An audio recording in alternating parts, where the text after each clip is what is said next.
Up to now, African nationalism has only made itself felt in campaigns of non-cooperation. Where there have been riots in locations like these, they've generally been caused by bad conditions.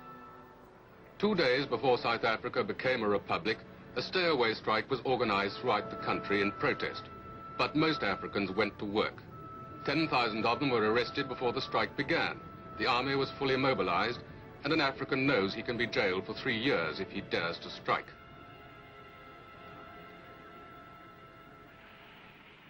I went to see the man who organized this stay-away, a 42-year-old African lawyer, Nelson Mandela, the most dynamic leader in South Africa today. The police were hunting for him at the time, but African nationalists had arranged for me to meet him at his hideout. He is still underground. This is Mandela's first television interview.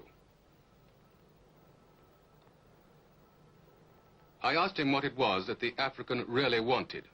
The Africans want the franchise on the basis of one man, one vote. They want political independence. Do you see Africans being able to develop in this country without the Europeans being pushed out?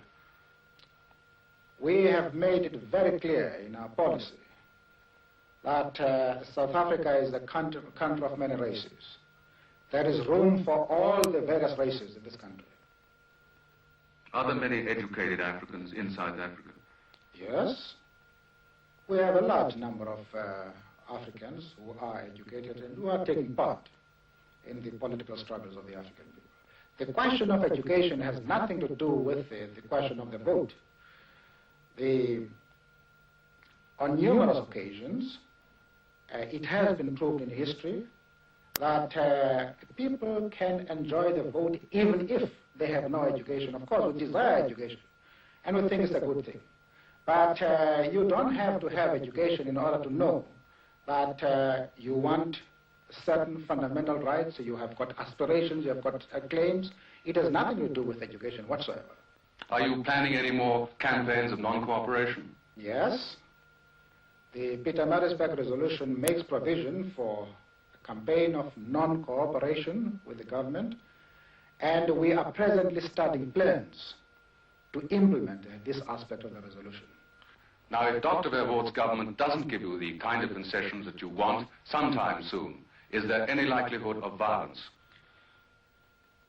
There are many people who feel that the reaction of the government to our stay at home,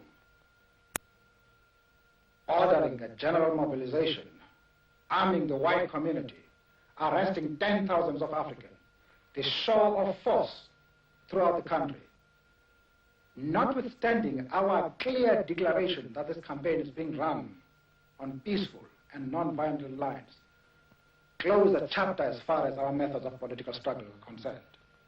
There are many people who feel that it is useless and futile for us to continue talking peace and non-violence against a government whose reply is only savage attacks on an unarmed and defenseless people.